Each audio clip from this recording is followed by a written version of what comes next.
Rockstar Report, what up, what up? Appreciate everyone joining the live stream. Rockstar Gang, not Rockstar Report, that's me.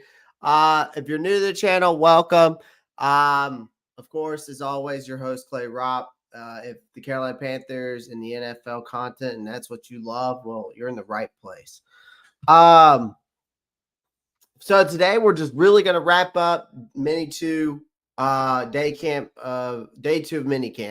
Kind of just going to give you my thoughts and updates as we go throughout today. So I appreciate everyone joining. Going to give you everything that you need to know in today's live stream that you need to know about day two mandatory minicamp. So appreciate it. Everyone that's in here, make sure you pound that like button. Hit that subscribe button. I would greatly appreciate it. Of course, make sure you click that post notifications bell so you don't miss out on new content, but that's the best way to do it. Before we start off, as always, quote of the day: you cannot escape the responsibility of tomorrow by invading it today. Abraham Lincoln. We already got Marcos Cash in here. He's throwing around money. So he's throwing around money like crazy over here. But there's a poll question of the day. Not a poll question. It's a Q&A question.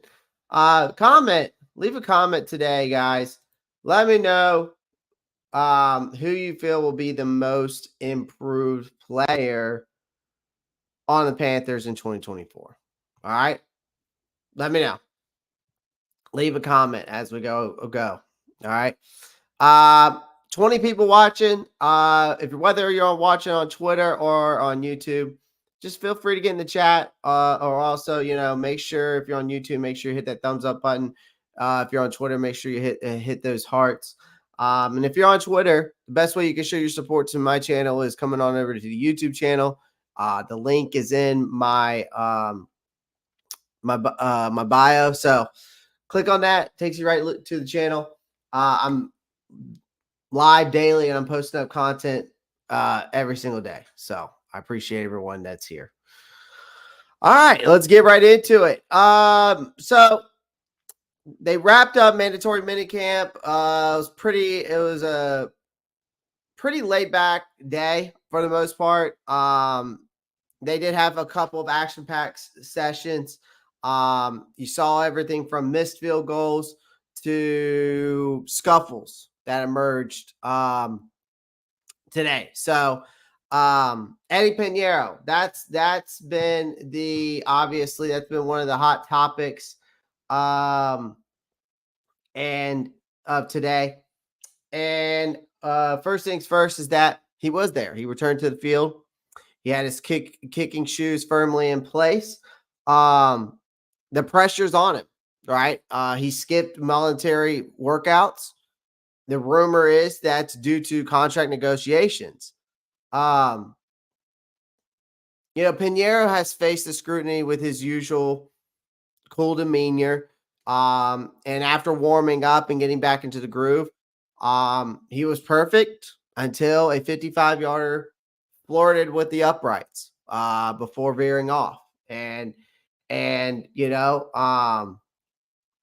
It's funny because he had missed until 50-yard. Yep. So it's funny how this guy is holding out because of his contract. All right. It's funny how Eddie Pineiro is holding out to his contract because, I could care less. It's a kicker, right? I could sign and I could be happy with just Harrison Mavis. And if, in my opinion, if this guy's looking for Justin Tucker money, he needs to search elsewhere because, again, I don't know what Eddie Pineiro thinks that he's supposed to be making or how much he's supposed to be making. Is Eddie Pineiro even on Justin Tucker's level? Absolutely not. This guy has been pulled out of games from 50 plus yards before. We've seen him pulled out of games when there was 53 yards. I've seen in that Atlanta game, I'm pretty sure it was like 55 yards, something like that. I think the guy's got the leg, but he's not accurate enough. Harrison Mavis has made every field goal, I think, that he's been in practice. He's also shown that he can make 61-yard field goals. He's also shown that he can make 55-yard field goals. But he later on went on today 2 for 4 during the team field goal period. He nailed a 50+ yarder to finish on a high note. I mean, here's the thing. He was even told that, and as you can see right there, David Newton, he was even told today that Tushin Tucker was making a $6 million a year salary. Pineiro is making $2 million. And all he could say was, wow. I'll say this. Pineiro is pretty accurate, but he must think he's worth this pay bump. I'm not so sure. I'm willing to say that Pineiro is worth that pay bump. I'm not so sure. Yes, has he won us some games? Yes, has he made some field goals? For sure. He's got – the problem is his leg is just not strong enough. We've seen it time and time again. I don't know if Eddie Pineiro has ever made – if we go look at Eddie Pineiro as a kicker, has he ever – what's the farthest he's ever made a field goal? Okay, he's made a 56-yarder. Over the years – let's see. Last year was 86%. Okay. 25 for 29. He was 6 for 6 for 20. 6 for 6 from 20 to 29. 7 for 7 for 30 to 39. 40 to 49. 7 for 9. And he's 5 for 7 from 50+. So the furthest he's ever made is a 56.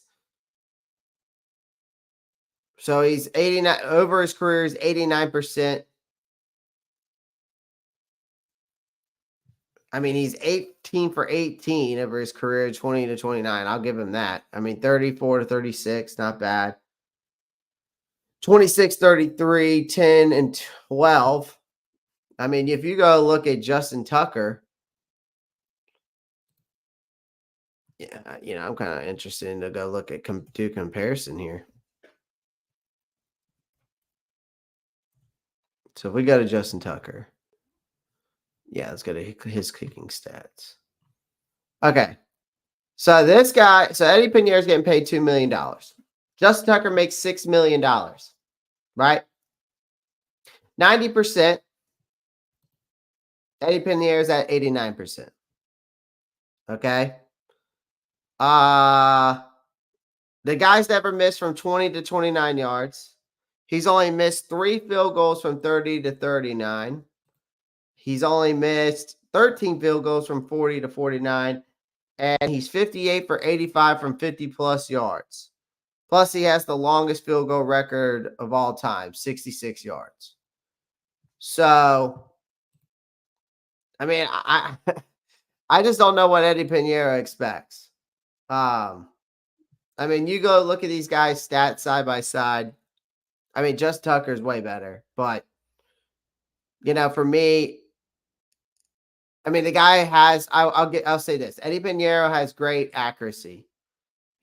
I'll give him that. He's got great accuracy, but he's not Justin Tucker. He's not. I don't know what he thinks that he's going to be making $6 million. Right. What's up, Fan? I appreciate you joining, man.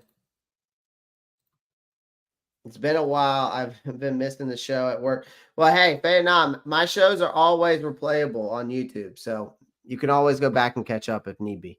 I just saw Just Tucker's bulking. Yeah, and he's bulking up. Yeah, I mean, that's another thing that we've got to think about with this whole Eddie Pineiro thing. It was just like I was talking about yesterday with the strategy. Is there a chance that Dave Canales ends up using a player, a playmaker, or a skill player, out there to kick the ball or kick the ball off. I don't think so, but I would much rather see Harrison Mavis on the field than see Eddie Pineiro try to go down there and tackle somebody. Or if the kicker's the last guy down the field and Harrison Mavis is there, I'm okay with that. But a little ass Eddie Pineiro, 5'11", 190 pounds, trying to tackle a running back or wide receiver or corner, whoever's returning the kicks, I just don't see it. And I don't see the point why this guy thinks he deserves a major contract. I'd rather pay Harrison Mavis, who's been basically flawless. So I don't know. That's just me. But he's there. Pinheiro's been there. He's back. So I mean, I guess we'll see. You know what I mean? We'll see what happens. Right? We'll see what happens. Toxic Black, what's up, man? What's up? Let's get back to this. Enough about Eddie Pineiro.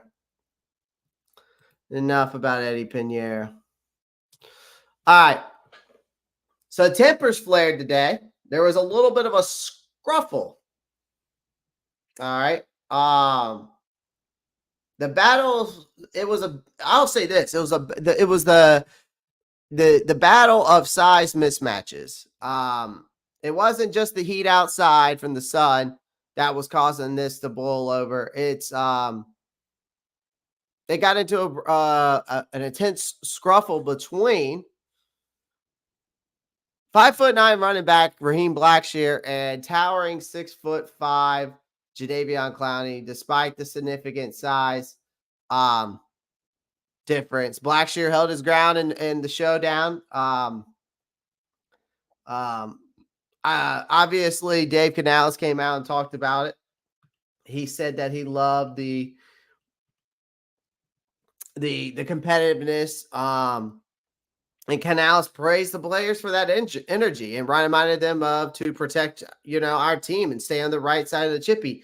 And honestly, I appreciate that because last year I felt like when there was dirty plays put onto our players and others, there was no chippiness on the sideline.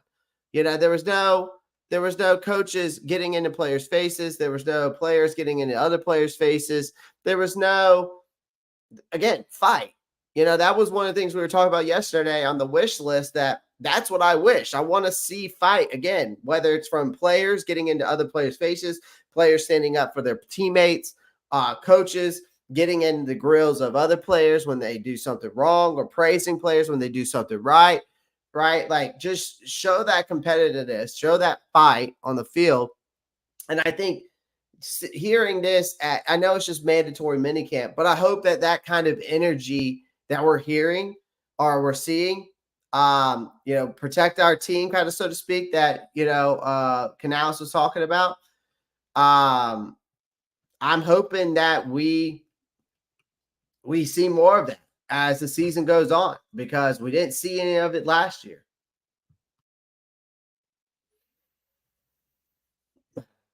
What did Bryce say in his presser? We'll get into that here shortly. We'll get into the pressers here shortly. I watched the press conferences. Well, I listened to him. Took a few notes. He's a trash kicker. No lie. Let's go thicker kicker. That's what I'm saying, Chris. Sean comes in and says, I love our coach, man. I know you do, Sean. Rockstar, did we sign Hakeem Butler? Not that I know of. He made an appearance. What did Michael K say to that question?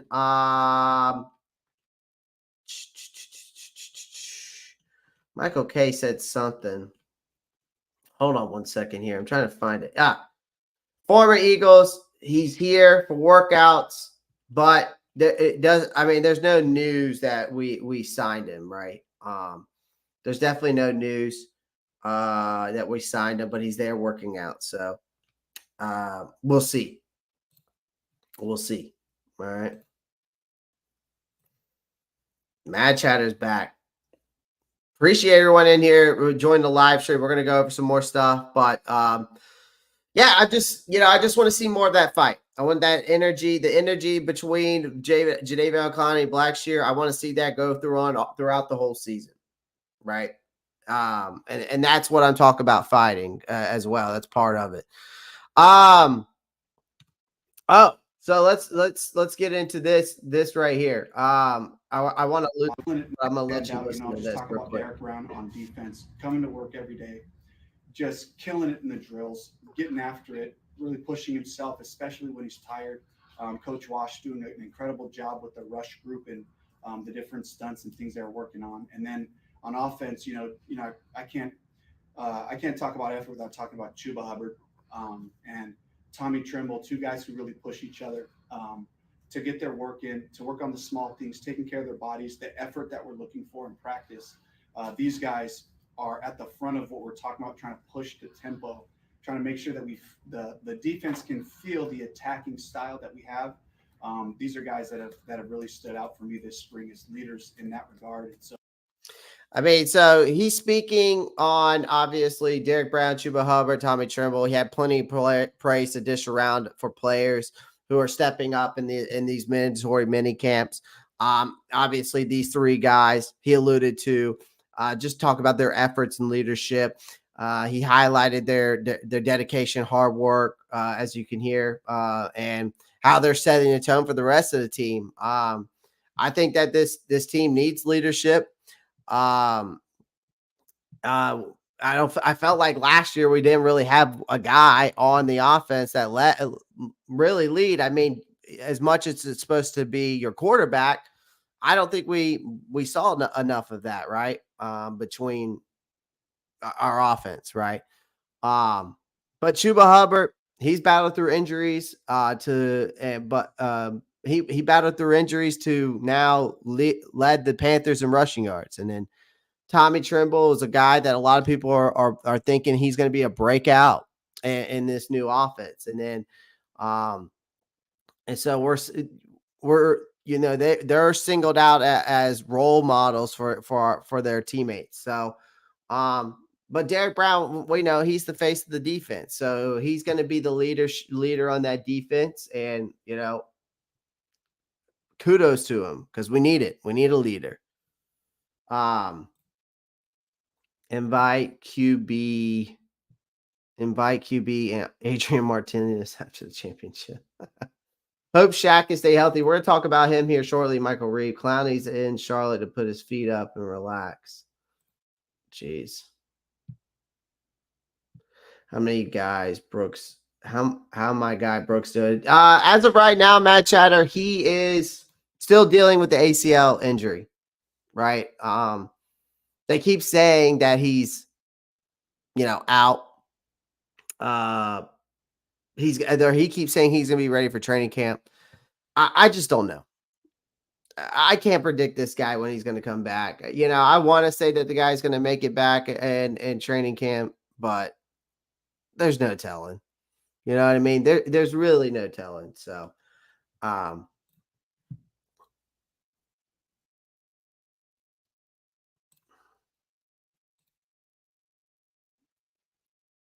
I think I don't even know, is Broski Bear even a Panthers fan? Because it sounds like he hates every single player on this team. I've never seen him once come in here and say a positive thing about the Carolina Panthers. So, I mean, this is what it is, man. We just got delusional fans everywhere, whether it's negative or positive. It's delusional in both ways. But that's okay. I mean, until you're gonna have that until you start winning. So, veteran linebacker, of course. So here we go. Shaq Thompson he had a lot of things to say today. Basically, he was talking about how he was fresh off. So we'll go through a couple of his statements here, and then I'll give breakfast clubs. So what it is, it's like each week we do planks. You come in there, you get caught. Hey, you come in the breakfast club. So we started that about a couple of years ago, and like the first week we start with a minute, get everybody used to it. Second week we go 2 minutes. By the end of the OTAs, we 5 minutes. So that's just something to bring us together. It's just like it's pain. If you ever did a plank, 5-minute plank, it's a lot of mental you got to go through. You know what I mean? I feel like if you go through that, it might be small, but if you go through that together, who knows what the bigger outcome is going to be when something big happens. Now everything's coming together now about Brisky there. That makes sense. I know it's small, but we went through it before. You know what I mean? So it'll help out. This thing called Breakfast Club. I'm just playing, but I love it here. I've been here. Went into my decision. I thought they was on return. Nah, just playing, but I love it here. I've been here for 9, going into 10 years. You know what I mean? This is all I know. I would love to retire here, you know, with that's in my feet. When I say that, I control what I control. I control myself on that field. If I play well, I'll stay here. If I'm not, I'm out. You know what I mean? I understand and know the business. You know what I mean? This is my last year. So I'm playing for the Panthers and I'm playing for 31 other teams. You know what I mean? But my main focus is, shoot, we got to win. We got to get more than 2 games. And how many more years? We got to make the playoffs. How many more years before you retire? How many more years? I think I got about 5 in me. I spent 4 behind TD and Lou. Broke my leg last year. I had an extra year. And that's 5 right there. As a veteran. But went into my decision. I thought they was on return. Honestly, man, this team came together pretty fast. There's a lot of guys, defensive side, there's a lot of guys who played in this defense before. So it's amazing for them to just come over, translate their terminology they had, whether it was the Rams or the Broncos. You know what I mean? So that's a blessing. Everybody's getting along. Everybody's cool. The young guys are great. You know what I mean? They follow. Nobody's like an asshole or something like that. So everything's been great. You know what I mean? Everything's been great. So guys fresh off a groin surgery, says he feels amazing. Obviously, he's emerged as that vocal leader. He's obviously aims to retire as a Panthers, as you could see. He believes he's got 5 years left. He spoke about the defense, quick cohesiveness, despite a lot of the new faces. He also touched on the absence of key players like, Luvu, Brown, Burns and Dante Jackson, but how the team is adapting and thriving through this with this new energy. So, I'm looking forward to having Shaq back. I think that's one other guy that was a leader we were missing on this defense last year. And when Shaq's healthy, he's that vocal point communicator on the field. When you watch him play, he's trying to get everybody set in place, and you can tell that. So I'm glad that he's back. I'm looking forward to seeing how this defense can pan out with how, basically what he's alluded to. Obviously, Ajir Evero is a genius. He is the one of the best defensive coordinators in the NFL. So I'm looking forward to what they do. And I mean, that was the bright spot for us last year is the defense. So I'm looking forward to seeing what they do on the field. And I'm just glad Shaq's back because he has been a leader on that defense ever since, Thomas Davis and Kuechly has been gone. So let's hear from our quarterback. Let's start with this one. Whatever is best for the team. I'm going to be true and authentic to who I am, and I'm not going to be someone that I'm not. But also, I feel like it's my responsibility.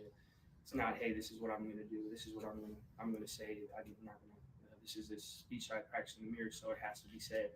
I think it's my responsibility to fill in the gaps to make sure if we're in a spot where we need to, the energy's low. My responsibility to make sure we get up the fits where we're too high. It's my responsibility to make sure we're focused and locked in. So for me, it's making sure that I'm learning my teammates, knowing the guys, knowing the team, and then being able to give whatever is necessary. Right. For me, I want to do whatever is best for the team. I'm going to. We want to embody it, and we learn from it and grow from it. But for us, it's again, we got new faces, new guys, new coaching staff. So really, for us, it's not trying to see if we can be better than last year. It's just about being the best version of who we are this year. So I think that'll be something that people on the outside will obviously, when things come around, they'll have their opinions on whatever it is. But for us, really, it's been all about making sure we're the best. So obviously, what Bryce has been is alluding to here is that he's already made an impression with his deliberate leadership style. I need to see more of him being a leader. I need to see him be more vocal on the field and on the sidelines. Because unlike last year, which remains a topic that still that's discussed of last year, unfortunately, but he's still focused on the future and planning to organize a summer gathering for the receivers, much like Andy Dalton's previous year's effort in Texas, which is great. I think the more that you do those kinds of things, going forward and build that chemistry with your offensive line, wide receivers, I think better things are, to come in that aspect of things. But again, Bryce has a lot to live up to. There's a lot of pressure after a 2-15 season, a lackluster performance. I still believe there's many factors in last year's turmoil of a season. But I'm not going to sit here and harp about it anymore. We talk about it enough.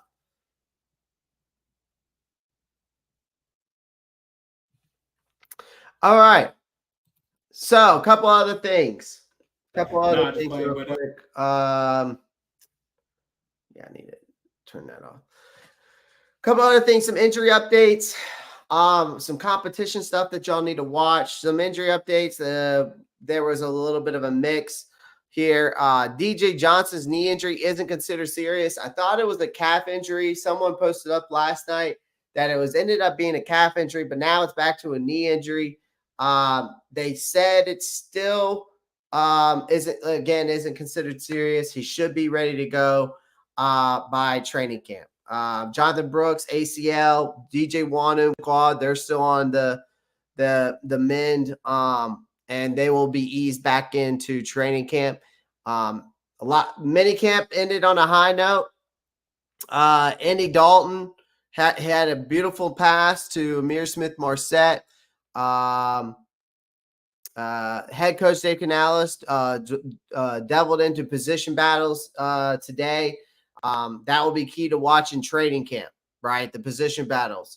I'm looking forward to seeing the pass rusher battles, the corner room, where we have a lot of new pieces, right? The wide receiver room, the running back room, the tight end room, and of course, then the offensive line. Like, honestly, I'm looking forward to every position battle because we have such a whole new coaching staff. We have so many new faces. I'm excited to see also the one thing I am excited, and I kind of am, and Dave Canales kind of alluded to this earlier, saying that, or in his press conference, that he's the versatility in the tight end room. That's one to keep your eye on, especially another one is the wide receiver room that you really want to keep an eye on because of how hungry those guys are going to be. And again, noting that there has been some standout performances like Terrace Marshall and Amir Smith-Marset. Again, those could be the two guys that could be battling it out for that sixth spot. Because right now, if you're saying I would say the four that are safe is definitely, of course, Deontay Johnson, Adam Thielen, Liggett, and of course, Mingo. But then after that, you've got Terrace Marshall Jr., Amir Smith-Marset, and then, of course, Jalen Coker still in there. Sam Pinkney still in there. So there's a lot of guys in that wide receiver room. Of course, the running back room's just as packed as sardines too. With Blackshear, Chuba, Penny, Sanders, Brooks, whenever he comes healthy, if he's going to be even able to perform in training camp. It seems like a lot of competitive spirit. There's a lot of emerging leaders in there. Obviously, this team is trying to build chemistry. I'm interested to see how training camp's going to pan out because hell, I mean it's right around the corner. So a lot of good stuff. Eddie Pineiro, trying to find the kicker salary, trying to climb the ranks there. Obviously Blackshear and Clowney trying to, they're firing each other up. The leadership of Bryce Young, those were just a few of the storylines today. But just want to give you everything that you needed to know, kind of give you my thoughts on it. Broski Bear, I would love to see what you're saying to the Lions fans now.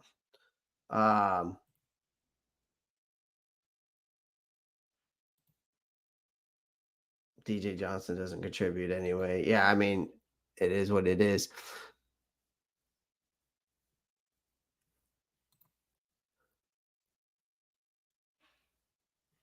Marco's got a breakout year for DJ. So, not a lot going on. I mean, again, Panthers minicamp has been interesting so far. I think tomorrow they take like a little bit of a hiatus.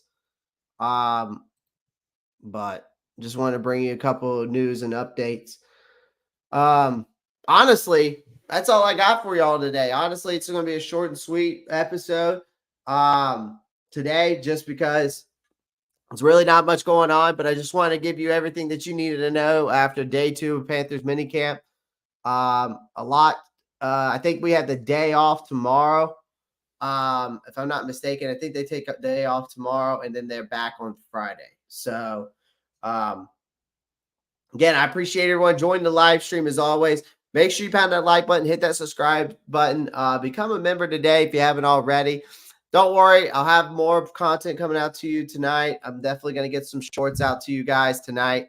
Got a couple of things I want to discuss there. So appreciate everyone joining the live stream. Make sure you pound the like button, hit the subscribe button, whether you're on Twitter or YouTube. You can also follow me on TikTok, Twitter, Instagram. Feel free to join the Discord. The Discord is for free. Everything is there's a link in all my bio. So you can on Twitter, the link in my bio takes you to the YouTube channel, takes you to my Instagram, takes you to the Discord, takes you to everything you need to know. And if you're watching on YouTube, become a member today. That's the best way you can show your support in liking and subscribing. And of course, always feel free to leave a comment. Love to hear your thoughts. So again, appreciate y'all. Love y'all. Thank you for the love and support. I will be live again tomorrow. But as always, guys, y'all know what to do. Keep pounding. Peace. Have a good one.